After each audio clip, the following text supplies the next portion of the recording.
Most welcome students in my channel again mathematics blaster. तो आज हम देखते हैं क्लास 10 का चैप्टर नंबर 1 रियल नंबर। तो रियल नंबर में हम देखने से पहले हम सबसे पहले ये जानते हैं कि मैथमेटिक्स में नंबर सिस्टम को कितने पार्ट में कैटेगराइज किया गया है। तो हम देखते हैं कि real number is the father of all number, हम ऐसा भी कह सकते हैं, बिकॉज रियल नंबर के अंदर क्या क्या नंबर आएंगे।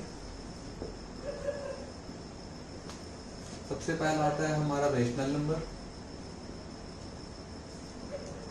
And second one is irrational number. अब हम लोग जितने भी नंबर्स मैथमेटिक्स में अभी तक पढ़े हैं वो सारे नंबर रेशनल नंबर के अंदर आएंगे। क्या क्या इसके अंदर आएंगे? इंटीजर, होल नंबर,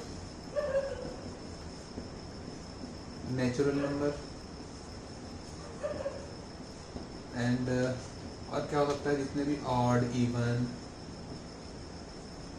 इस टाइप के सारे नंबर जो क्या होंगे रेशनल नंबर के अंदर आएंगे। अब इंटीजर में भी हमारे पास दो वैरायटी होती है। क्या क्या? एक होती है positive integer and second one is negative integer. तो हम इस चैप्टर में पूरा किसके बारे में पढ़ने वाले हैं? रियल नंबर के बारे में, जिसमें हमारा मेन टारगेट रहेगा rational number and irrational number. तो रियल नंबर में हमारा सबसे पहला टॉपिक जो हमारा एक्सरसाइज नंबर 1 लेके आता है वो होता है HCF निकालना किसी भी दो नंबर्स के। तो उसको देखने के लिए हम आगे देखते हैं।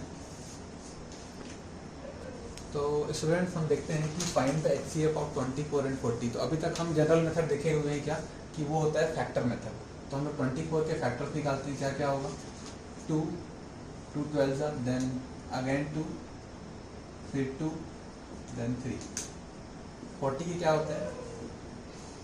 2, 2 2 4, 2 8, 5 40।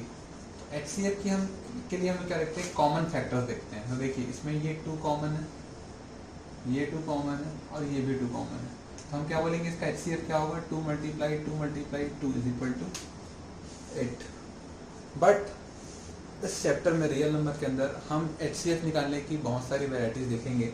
ये तो हमारी हो गई फैक्टर्स मेथड जिसको हम लोग क्लास 8 तक अभी तक पढ़ते हुए आए हैं। लेकिन इसमें HCF निकालने के लिए हम लोग एक थ्योरम यूज़ करेंगे जिसको हम लोग बोलते हैं यूक्लाइड डिवीजन लेमा। अब यूक्लाइड डिवीजन लेमा बोल रहे हैं तो उसमें लेमा का मतलब क्या होता है? What is lemma? लेमा को हम बोलते हैं कि प्रूवन स्टेटमेंट होता है। ये ऑलरेडी क्या होता है? Proven statement. हम लोग इस लेमा को जस्ट लाइक थ्योरम भी बोल सकते हैं। Lemma is also a theorem. तो प्रूवन स्टेटमेंट को हम लोग क्या बोलते हैं? लेमा बोलते हैं, जिसको हम लोग यूज करते हैं आगे किसी और स्टेटमेंट को प्रूव करने के लिए। तो क्लियर हो गया होगा लेमा क्या होता है। तो हम लोग HCF निकालने के लिए क्या यूज करने वाले हैं?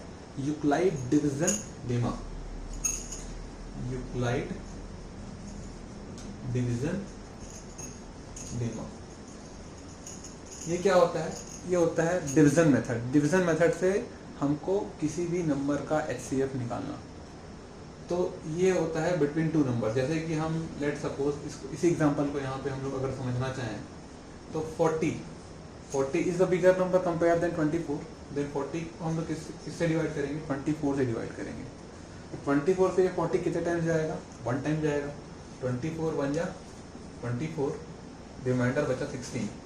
तो यूक्लाइड डिवीजन लेमा जिसको हम लोग सभी समझना चाह रहे हैं बाय द एग्जांपल, तो ये बोलता है कि हमको तब तक डिवाइड को कंटिन्यू करना है जब तक रिमाइंडर 0 ना आ जाए। यहाँ पर रिमाइंडर क्या है स्टूडेंट? 16 है अभी। तो हम लोग इस 16 से किसको डिवाइड करेंगे? 24 को डिवाइड करेंगे। तो 24 को डिवाइड की तो कितने टाइम गया? ये भी 1 टाइम गया 16। अब यहाँ पे रिमाइंडर कितना बचा? 8। अभी भी रिमाइंडर 0 नहीं हुआ है। हमारा टारगेट क्या है? जब तक रिमाइंडर क्या ना हो जाए? 0 ना हो जाए। तो अब ये 8 को हम लोग किससे डिवाइड करेंगे? मतलब इस 8 से किसको डिवाइड करेंगे? 16 को डिवाइड करेंगे। तो 8 2 जा 16। अब हमारा रिमाइंडर कितना हो गया? 0। तो जैसे ही हमारा फाइनल टारगेट जो रिमाइंडर है 0 वो पहुंच जाते हैं हम, तो हम बोल सकते हैं क्या कि HCF हमारा क्या होने वाला है। तो HCF जो भी होने वाला है वो होता है जो भी लास्ट स्टेप का डिवाइड है। ये हमारा फर्स्ट नंबर का स्टेप है, ये हमारा सेकंड नंबर का स्टेप और ये हमारा थर्ड नंबर का स्टेप है। तो थर्ड नंबर के स्टेप में हमारा रिमाइंडर क्या पहुंचा है? 0 पहुंचा है। तो लास्ट स्टेप का जो भी डिविजर होता है इसको हम डिविजर बोलते हैं। ये हमारा डिविडेंड ये divisor, this is quotient and this is remainder. तो लास्ट स्टेप का जो भी डिविजर है वो हमारा क्या होगा, HCF होगा। तो HCF is equal to divisor of last step. तो HCF हमारा क्या निकला, यहाँ पे लास्ट स्टेप का डिविजर क्या है हमारा 8 है, तो HCF हमारा क्या हो जाएगा 8। तो दिस इज आंसर। बट ये तो हम ऐसे ही पर्टिकुलरली डिवाइड करते हुए चेक किए हैं, लेकिन अगर इसको हम समझना चाहें by the help of Euclid divisor lemma तो हमको यही प्रोसीजर कंटिन्यू करना है, लेकिन उसके लिए कुछ प्रूवन स्टेटमेंट होती है, वो हम आगे देखते हैं। तो हमने कहा था कि यूक्लाइड डिवीजर लेमा क्या होता है, ये ऑलरेडी प्रूवन स्टेटमेंट होता है। तो इसमें क्या होता है, इसका definition, for any two given positive integer a and b there exist unique whole number q and r such that a is equal to bq plus r। अब आप ये सोच रहे हैं कि ये कहाँ से आ गया a is equal to bq plus r। तो इसके लिए हम पर्टिकुलर एग्जांपल अभी हम लिए थे कि 40 को हमने किससे डिवाइड किया था, 24 से, क्योंकि हमको HCF किसका निकालना था, 24 एंड 40 का HCF हमको निकालना था। तो यहाँ पे क्या है, 40 इज बिगर नंबर देन 24। तो हम 40 को क्या ले लिए हैं, डिविडेंड ले लिए हैं। 40 is our dividend and 24 is our divisor. यहाँ पे जो भी वैल्यू आती है उसको हम क्या बोलते हैं, कोशिएंट, और नीचे जो वैल्यू आती है उसको हम क्या बोलते हैं, रिमाइंडर। तो ये जो थ्योरम है उसको आप इस पे अप्लाई करके देखिए, a is equal to B Q plus r हम क्लास 9 में पढ़ चुके हैं रिमाइंडर थ्योरम। तो रिमाइंडर थ्योरम क्या होता है, डिविडेंड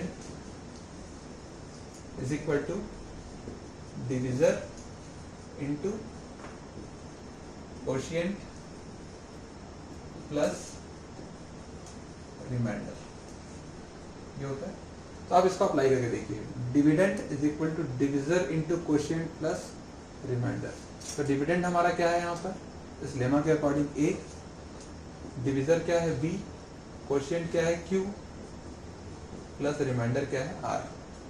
तो हम डिविडेंड को शो कर रहे हैं a से, डिविजर को शो कर रहे हैं b से, और कोशिएंट को q से एंड रिमाइंडर को r से। तो ये हुआ हमारा Euclid division lemma based on remainder theorem. तो अब इस एग्जांपल के थ्रू अगर हम समझना चाहें तो इसमें रिमाइंडर का जो रेंज दिया हुआ है वो क्या दिया हुआ है, 0 से ग्रेटर और 0 के इक्वल भी हो सकता है, क्योंकि हमको मालूम है कि रिमाइंडर अगर 0 आया तो वहाँ पे डिवीजन स्टॉप करना है। तो रिमाइंडर 0 भी हो सकता है, 0 से ग्रेटर भी हो सकता है। जैसे कि इस केस में देखिए, इस केस में अगर हम देखें 24 से 40 को डिवाइड किया तो कितना टाइम्स गया, 1 टाइम गया, 24 आया, रिमाइंडर कितना हो गया 16।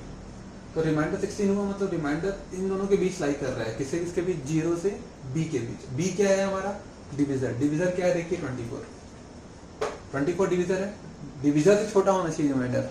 तो यहाँ पर देखिए remainder is 16 which is less than 24, remainder is less than divisor. यहाँ से कॉन्सेप्ट क्लियर हो गया होगा। तो हमको इसको कब तक डिवाइड करना है, जब तक रिमाइंडर किसके इक्वल ना आ जाए, 0 के इक्वल ना आ जाए। तो यहाँ पे वो स्टेटमेंट क्या दे दिया, a is equal to B Q plus r. यही हम कंटिन्यू करेंगे HCF निकालने के लिए यूक्लाइड डिवीजन लेमा से। तो देखिए हम निकालने जा रहे थे HCF of 24 and 40 by EDL। EDL का मतलब शॉर्टकट में हमने ले लिया यूक्लाइड डिवीजन लेमा। क्लियर। तो हम पढ़ लिए क्या, यूक्लाइड डिवीजन लेमा क्या होता है, a is equal to B Q plus r, जहाँ पे रिमाइंडर की जो रेंज होती है वो 0 या 0 से ग्रेटर और अप टू b तक, b इक्वल नहीं होती। क्लियर। तो अब हम देखते हैं कि HCF ऑफ 24 एंड 40 हम निकालेंगे कैसे। तो देखिए 40 को हम किससे डिवाइड किया, 24 से डिवाइड किया था, 1 टाइम गया, कितना आ गया 24, रिमाइंडर कितना बच गया हमारा 16। ओके। फिर इसको हम अगर यूक्लाइड डिवीजन लेमा के स्टेप में लिखते जाएं तो यहाँ पे हमको a सेलेक्ट करना पड़ेगा। तो a क्या होता है हमारा, डिविजर की डिविडेंड, a होता है डिविडेंड ना। a को हम डिवाइड करते हैं किससे, b से, आंसर आता है कोशिएंट, बचता है रिमाइंडर r। तो हमारा जो वैल्यू डिविडेंड होगा वो ऑब्वियसली डिविजर से बड़ा होगा, मतलब ये हमारी वैल्यू a होगी, वो क्या होगी, ग्रेटर देन b होगी। तो यहाँ पे हमको a सेलेक्ट करना होगा। तो हम क्या सेलेक्ट करेंगे, a is equal to 40 because a is bigger than b। तो b हमारा क्या हो जाएगा 24। हम इसमें अप्लाई करेंगे, अप्लाई क्या, यूक्लाइड डिवीजन लेमा। तो ये हमारा पहला स्टेप हुआ। तो पहला स्टेप के according a is equal to क्या होता है, b Q plus are a है हमारा 40, बी है हमारा 24 इंटू क्वोशिएंट कितना आया 1 प्लस रिमाइंडर कितना बचा हमारा 16। ओके, अब हम लोग फिर से सेकंड स्टेप जाएंगे, तो ये 16 से हम क्या करेंगे, फिर से डिवाइड करेंगे किसको, इस 24 को। मैंने बताया था ना प्रीवियस स्टेप का जो डिविजन है, नेक्स्ट स्टेप पर क्या बन जाता है, डिविडेंड बन जाता है। मतलब यहाँ पे करेंगे, यहाँ पे मेरे पास जगह नहीं है तो हम इसको स्पेस ना होने के कारण इसको मैं यहाँ पे कंटिन्यू कर रहा हूँ 24। तो 16 बन जाए कितना गया, 16 गया, रिमाइंडर बचाएगा, इसको हम लोग फिर से लिखेंगे। अगेन क्या लिखेंगे हम, अप्लाई यूक्लाइड डिवीजन लेमा। तो यहाँ पे ए क्या हो जाएगा, अब हम किस पे अप्लाई कर रहे हैं, 24 एंड 16 पे। 24 और 16 में हमारे पास बड़ी वैल्यू कौन सी है, 24। ए हमारा क्या हो जाएगा 24 और बी हमारा क्या हो जाएगा 16। तो अगेन हम लोग लिखेंगे A is equal to B Q plus are. A हमारा हो जाएगा 24 इज इक्वल टू 16, कितने टाइम्स गया, 1 टाइम्स गया, रिमाइंडर कितना बच गया भाई, 8 बच गया। अभी भी हमारे पास रिमाइंडर 0 नहीं हुआ है, तो अगेन हम अप्लाई करेंगे वही स्टेटमेंट फिर से, बाई यूक्लाइड डिवीजन लेमा। तो अब हमारा ए कितना हो जाएगा 16 एंड बी कितना हो जाएगा 8। चेक कर लीजिए आप यहाँ से, 8 16 2 टाइम्स जाने वाला है 16। अब ये क्या हो गया, 0 हो गया। तो यहाँ पे फिर से अप्लाई किए तो क्या हो जाएगा, 16 is equal to 8 into 2 plus 0। अब हम यहाँ पे क्या रिजल्ट देंगे, here remainder will be, remainder is 0 है ना, यहाँ पे रिमाइंडर क्या हो गया 0। देयरफॉर हम अपने रिजल्ट पे पहुंच चुके हैं, क्या कि HCF क्या होने वाला है। तो मैंने समझाने के समय बताया था कि हमारा जो भी HCF होता है वो लास्ट स्टेप का क्या होने वाला होता है, डिविजर होने वाला होता है। तो लास्ट स्टेप का डिविजर कौन सा है, 8। तो ये हमारा लास्ट स्टेप है, जहाँ पे हम देखें तो ये हमारा डिविजर है, this one is divisor. Therefore HCF हमारा क्या हो जाएगा, 8 हो जाएगा। क्लियर हो गया होगा HCF कैसे निकालते हैं, बाय यूक्लाइड डिवीजन लेमा। और ये जो भी लेमा को हम बार बार स्टेप बाय स्टेप लगाते जा रहे हैं, इसी को हम बोलते हैं एल्गोरिदम। तो आपके बुक में यूक्लाइड डिवीजन लेमा या यूक्लाइड डिवीजन एल्गोरिदम इस टाइप की जो भी स्टेटमेंट गिवन होंगे तो वो सब एक ही मतलब के होते हैं। लेमा को मैंने बताया था कि प्रूवन स्टेटमेंट है, उसको हम लोग theorem as a theorem use करते हैं, तो उसको हम लोग यूक्लाइड डिवीजन थ्योरम भी बोलते हैं। तो आई होप आप लोगों को क्लियर हो गया होगा कि HCF कैसे निकालते हैं यूक्लाइड डिवीजन लेमा के हेल्प से। तो अब हम नेक्स्ट लेक्चर में देखेंगे कि वेरियस नंबर के HCF को किस तरीके से निकाला जाए यूक्लाइड डिवीजन लेमा से, और उस एक्सरसाइज के कुछ क्वेश्चन भी जो हमको लगेंगे कि सॉल्व करने लायक है, जिसको आप लोग को बताना चाहिए, उसमें मैं आपकी हेल्प करूँगा। तो आगे मेरे चैनल में बने रहने के लिए जितना ज़्यादा से ज़्यादा हो सके लाइक कीजिए, सब्सक्राइब कीजिए अगर आपको अच्छा लगता है तो, और आगे के लेक्चर्स को देखने के लिए, अपडेट रहने के लिए प्लीज़ नोटिफिकेशन की घंटी वहाँ पे दबा दीजिए। Thank you.